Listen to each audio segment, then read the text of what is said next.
What's up, everyone? This is zallard1, and we're about to kick off the Punch-Out block. So, starting off with Arcade Punch-Out. This is a pretty brutal game, especially for this category that you all donated for. So, let's introduce the couch real quick. Hey, what's up? I'm Sinister1. I've played Punch-Out games before, I think. A couple times, maybe. I'm Once or Clay. twice. I've watched Punch-Out games before. I'm Mecca Richter. I'm just here for emotional support. Thank you, Mecca. Definitely appreciated. Anytime. All right. Ready when you are. All right. Get ready to start the timer in 3, 2, 1, go.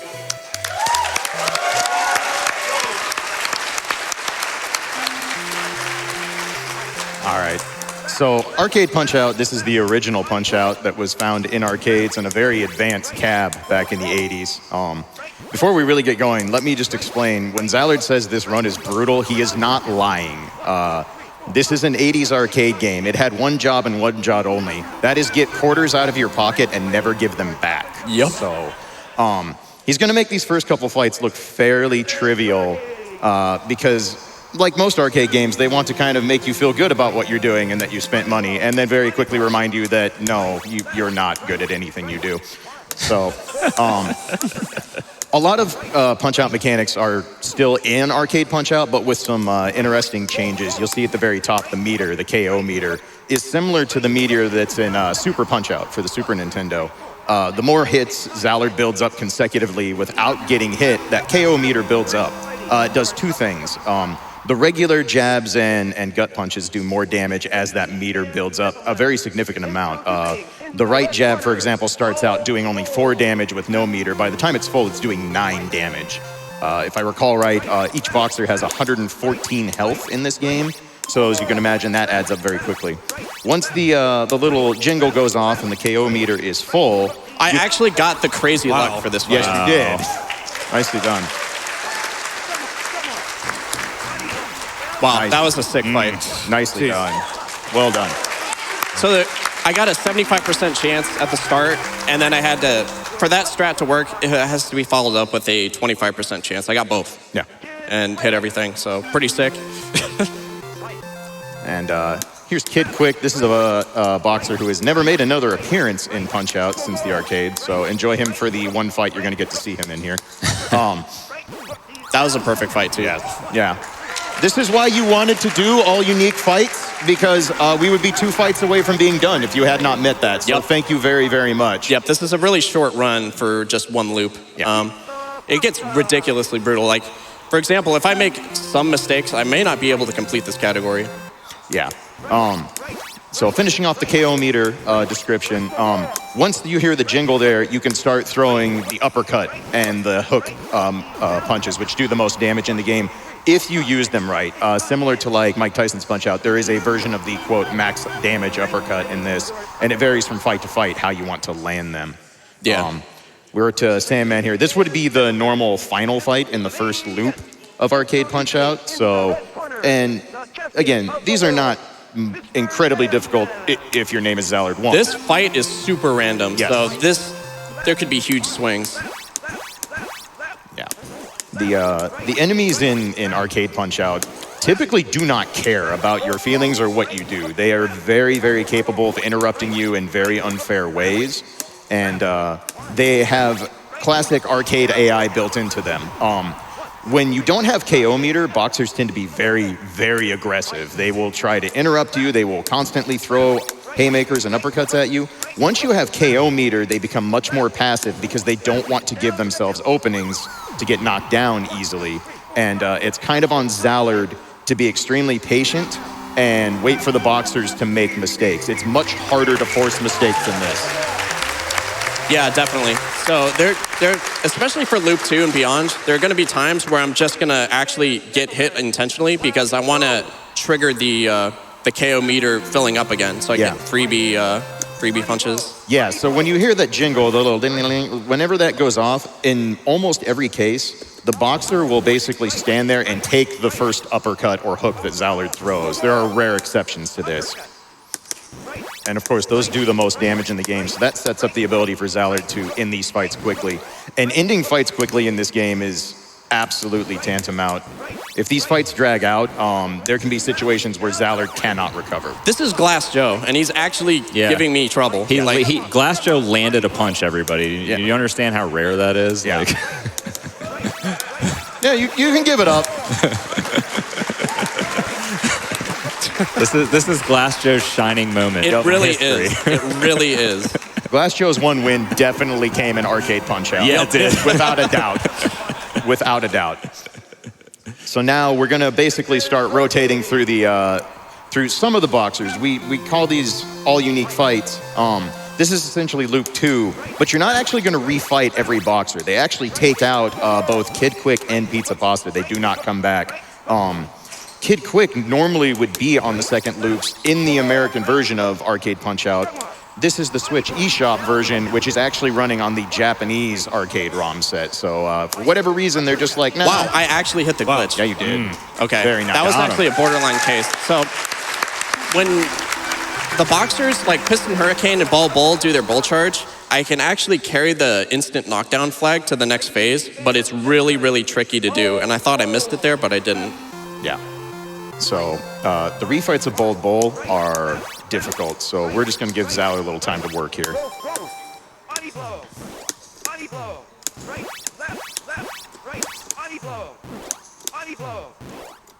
Yeah, I'm not going to do that. Nicely done. So I don't go for bull charge because the frame window shrinks on the later loops, and it's also a huge risk.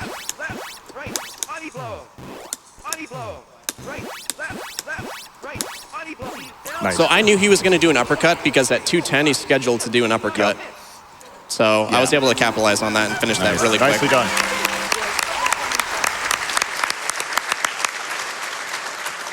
All right, Glass Joe, let's try to fix the last. There you go. Yeah, of note, Zallard has not gotten knocked down. Something Arcade Punch-Out is notorious for is if you actually get knocked down, your refills are awful. You will come back with usually less than 20% of a bar of health after a knockdown, even your first knockdown.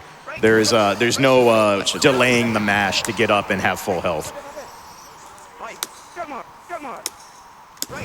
Very nice. There we go. That's much better. Yep, that's a perfect example of a buffer strat. Buffering is a common term you're going to hear throughout this entire block. Basically, there's two ways buffers are very useful. One is that you can basically chain attacks into each other. So Zallard can throw a punch, hit the button before the punch ends, and have his next punch queued up and ready to go. But where buffers become really useful is that you can use them as a timing mechanism to give yourself a better shot of hitting very small frame window attacks. You'll see more of that in Wii Punch-Out coming up, but it's still a very useful technique here in Arcade Punch-Out. Okay, so ideally I want to knock them down with KO Punch because it gives me a better refill, but that was a situation where I just couldn't do that, so he's getting a huge refill here. Yeah. And that's just a random uppercut that he could do that I can't actually capitalize on. And something else you're not going to see near as much in Arcade Punch-Out, if you're familiar with the series, is something known as guard manipulation. Pretty much throughout the entire Punch-Out series, the boxers are designed to read where your guard is. If your guard is up, they will typically hold up as well to block because they assume you're going to throw jabs. If your gloves are down, they will block low in response to what you're doing. In general, boxers do not react to guard manipulation in this game, especially in the later loops. It's almost impossible to utilize that mechanic. Right. And Arcade Punch-Out also has the unique mechanic of if you want to lower your guard back down, you have to hit down. It doesn't naturally stay low in Arcade Punch-Out like it does later games. So it's actually a toggle mechanism. So that's one of those situations. Zallard's taking a hit to refill the KO meter. Okay, so this is a really similar fight. The big difference here is the refill. I'm not sure if I hit the glitch this. All right, Nice. never mind. I'm not sure if I did that really hard thing in front of hundreds of thousands of people that I can do. Yeah. Of course you did. You're Zallard1. All right, this is probably the hardest fight in this run. Yeah. I can't abuse the counter punch thing that I was doing on the last fight with this guy. Yeah, of note, counter punches in this game almost always come in the form of a right jab, just because that's really the only way that it sets up well based on the startup of the punches and the way it works out for the AI. So I was pretty fortunate that I was able to get a knockdown before bull charge.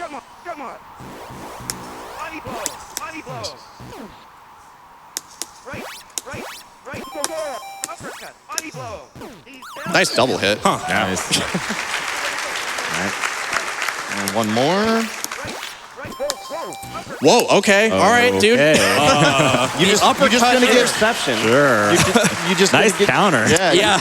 Just getting Are you going Skynet back on Punch Out now? yeah, I like it. I'm pretty sure. Well done. Going for some of that swag. Yeah. Pretty much. Oh, that was mad fancy. We're gonna pretend you did that exactly on purpose and knew it was coming the whole time. All right, so another round with Glass Joe here. And the third loops and on, the fights themselves don't change drastically. It's just your room for error goes down more and more. I got the sick dodge. Yeah. So you can extend the stun based on how tight your dodges are. So that was the fastest Glass Joe that we had so far, and it's the hardest one of the ones you'll see on this run anyway. Nicely done.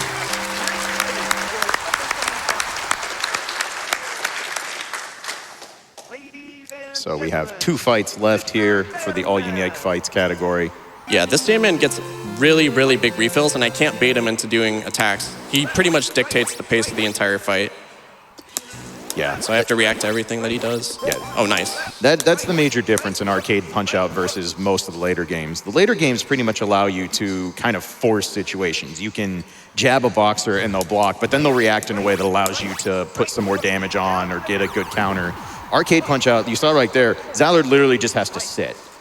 He cannot force Sandman to do anything here. He can try, it just won't go very well. So instead, we're having an actual little bit of boxing footsies going on, waiting for Sandman to get impatient. So because I didn't get hit, this should KO him. Yeah. He won't be able to get up from that. Nice. Wow. All right. That's the thing. Like, I could have done a riskier strategy, but because of the way that works out, it's just a lot better to go for the safety strat. Yeah. And Zallard is like, here, there's a lot of improv going on here. Like, there's some deterministic things, especially to open the fight. But once you get going, like he said earlier, it's a lot of reacting to what the boxers are doing. Nice. That might do it. This is the last fight, by the way. Yeah. All right. Yep. Oh, time. So this category was pretty much engineered to be like, if you can marathon this game for score, you pretty much are able to run this category. So if you can complete this run, then it's, you know, you could get a world record if you want to wait like 15 hours or something and do that. Yeah, just play Arcade Punch-Out for an entire day. It's fine. Yeah, with no pauses or anything, unlike other games. But yeah, that's Arcade Punch-Out. I hope you enjoyed. Yeah. Great run. Awesomely done. So you just watched Zallard decimate an arcade machine that took many a quarter from people back in the 80s, but you don't really want to let him use his eyes anymore, do you? All right, stay tuned.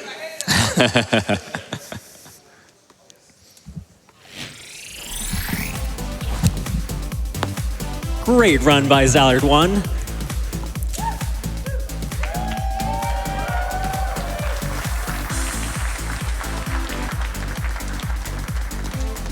We have a $5 donation from Little Mac. I need all fights. I won't run from anyone. Anytime, anywhere, Donkey Kong, I am the champ. We need to get another $930-ish in on that incentive if you want to see it happen.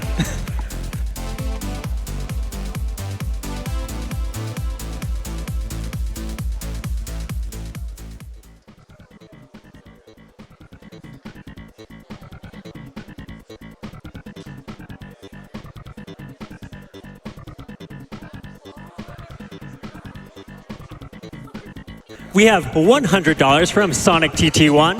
DK Rap for DK Punch-Out, please.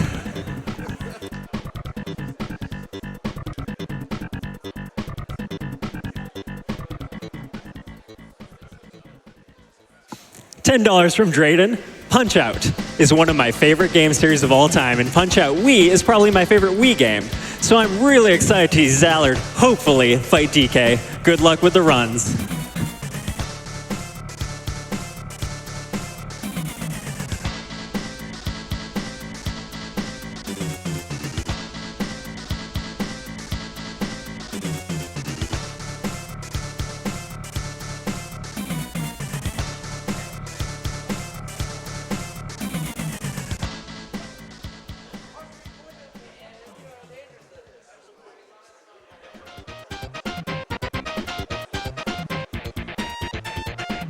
We have $25 from K Queena. Hello, I love Punch-Out for the Wii, and I have been looking forward to this run the most. I wish I'd have taken the day off as to not miss Zallard's runs. Good luck with the runs, Zallard. This donation goes to the Donkey Kong fight.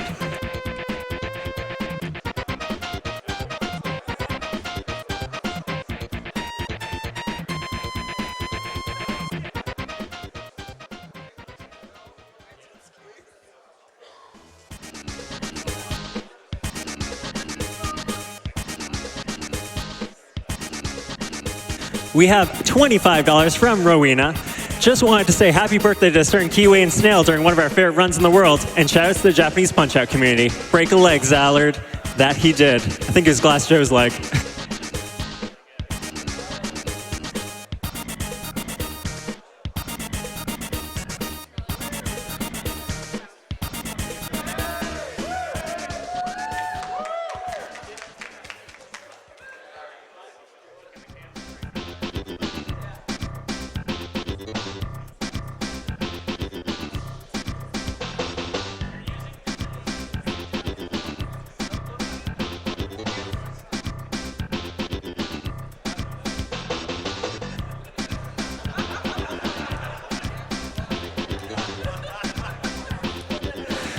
We have $25 from Jesse Lockhart. Preemptive honk honk for my man Zallard. This guy kills in all things Punch-Out. Hey, Nintendo, can we get Zallard in as a hidden character for the next Punch-Out? Good luck, Zallard. You get this pizza cake. And just as a reminder, we still have $850 to go on this Wii Donkey Kong incentive.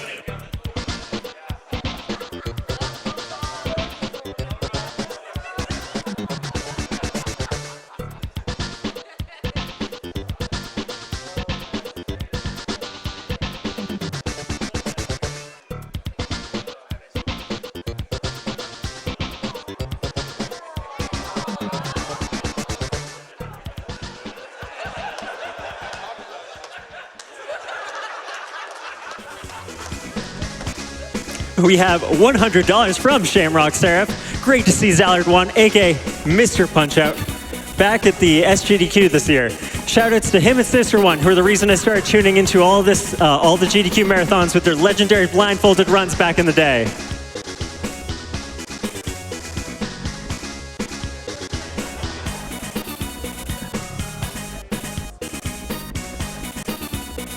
All right, guys, we have $750 left to go on this Wii Donkey Kong incentive. Don't you want to see him fight Donkey Kong blindfolded?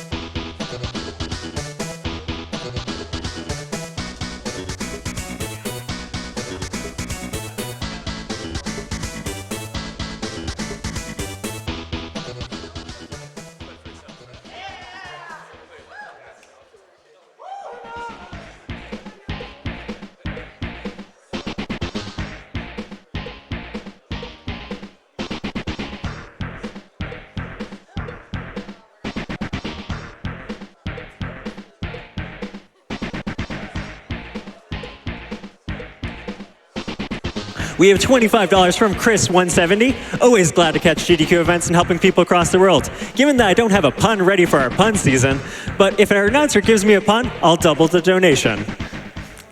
Have you ever heard the one about the scarecrow that won the Nobel Prize? He was outstanding in his field.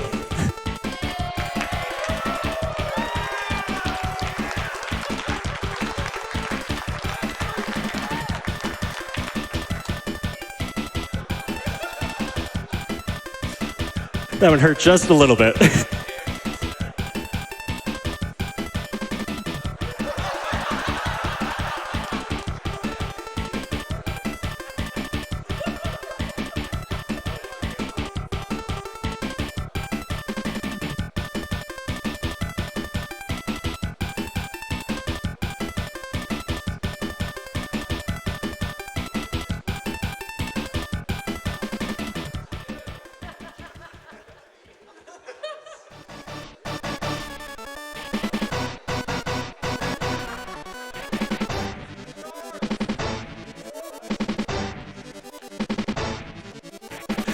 We have $168.93 from Anonymous.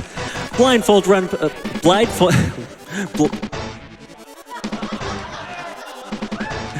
Blindfold Punch-Out is what got me into GDQ. So here's enough to make sure we get to see it this year. Good luck all this to all the Punch-Out runners. Let's get that Blindfold Donkey Kong incentive met, guys.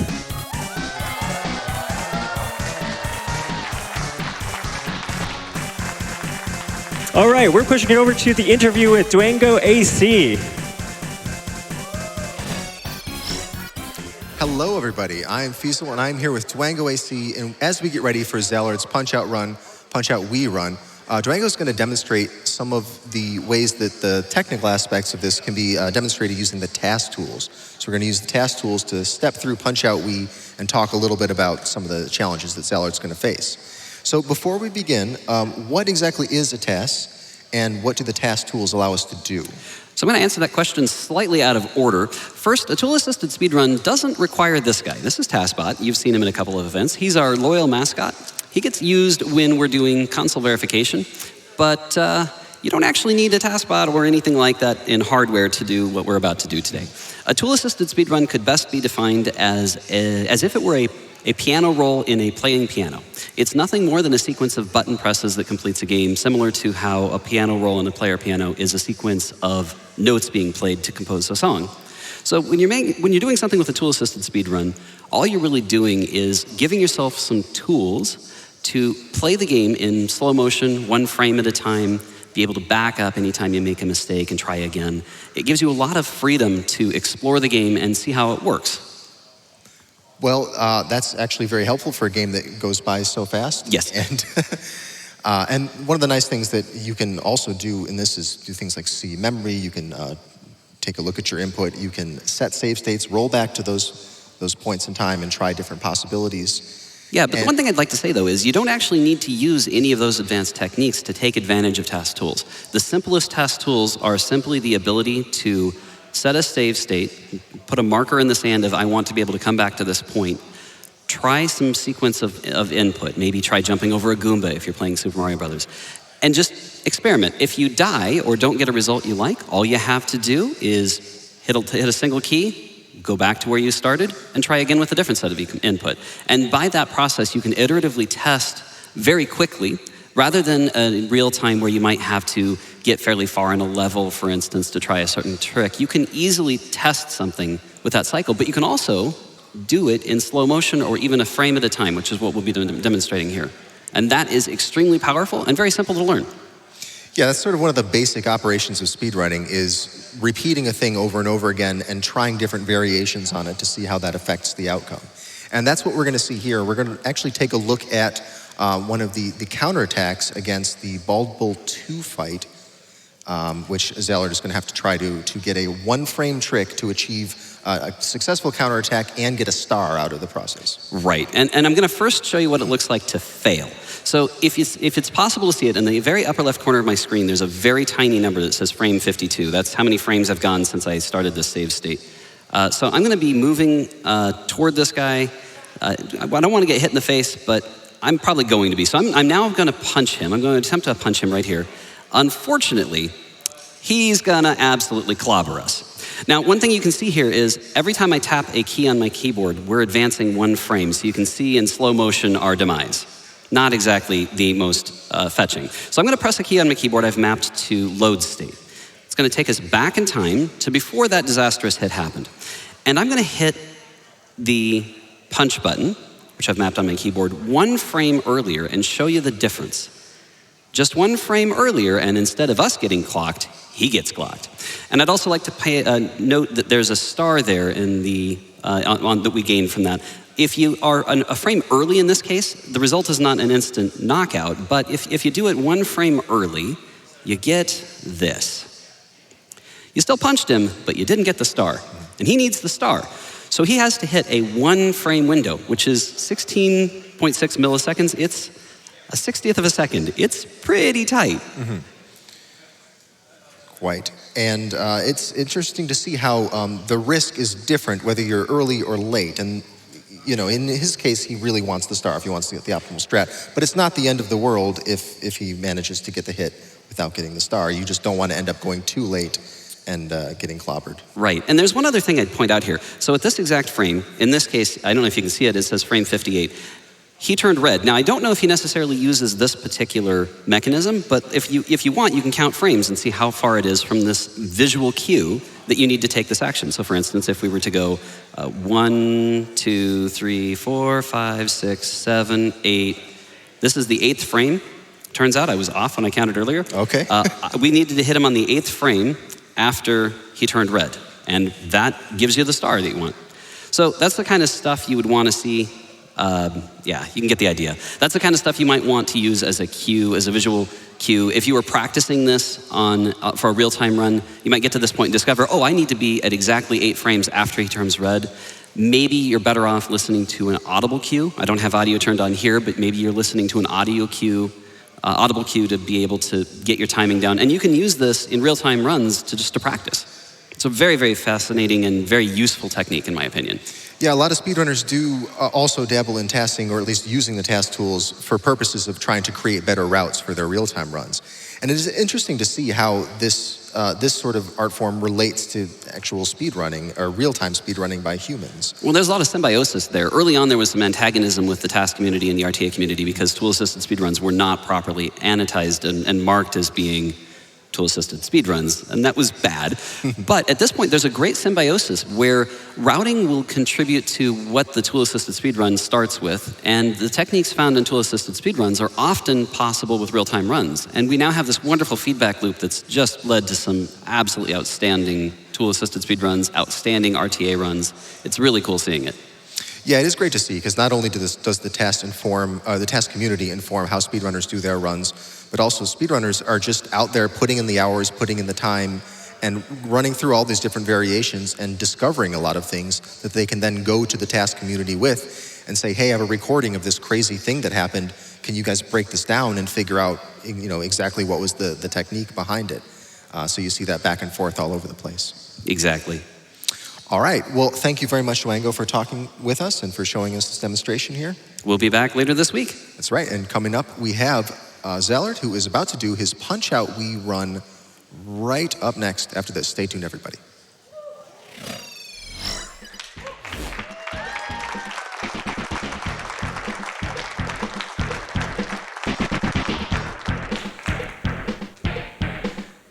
Welcome, SGDQ. My name is The Cove. I'm going to be taking over for this blindfolded punch-out run by Zallard.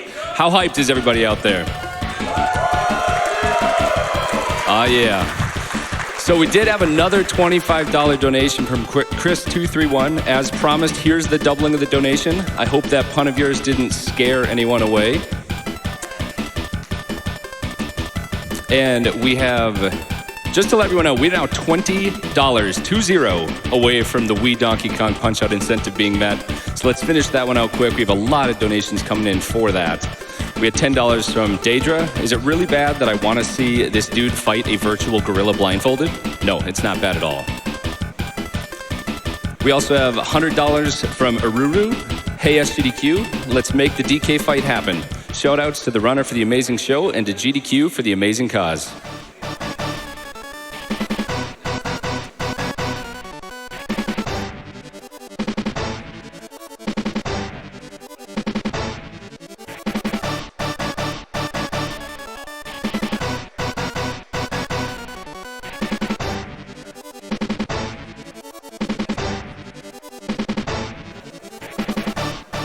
We have $50 from Royal Blue Wizard.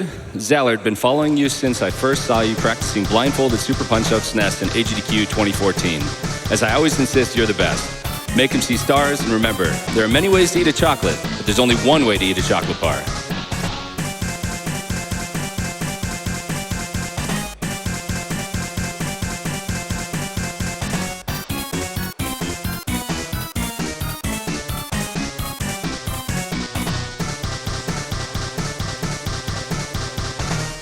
We have an anonymous donation for $168.93 again.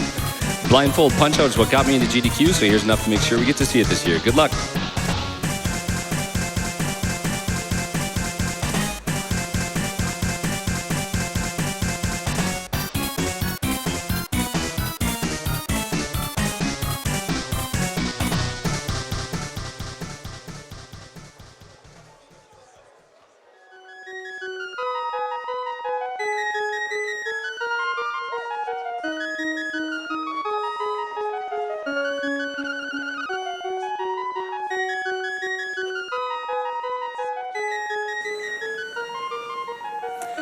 We have $100 from Hefeman82. Get him, Zallard. And $20 from Mr. K. First time donation. Great Punch-Out arcade run.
$50 from Anonymous. The blindfolded Super Punch-Out run from 2014 is one of the more amazing runs I've ever seen. I'd love to see the sequel given the same treatment.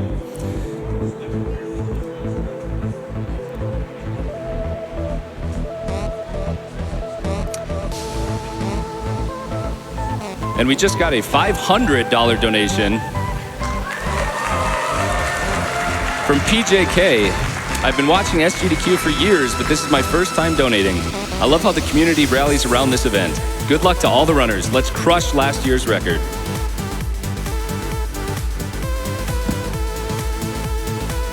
Okay, awesome. Okay. And I just got some great news, guys. We just hit that Wii Donkey Kong Punch-Out incentive, so we are going to be seeing Donkey Kong. Thank you to everybody out there for their generosity.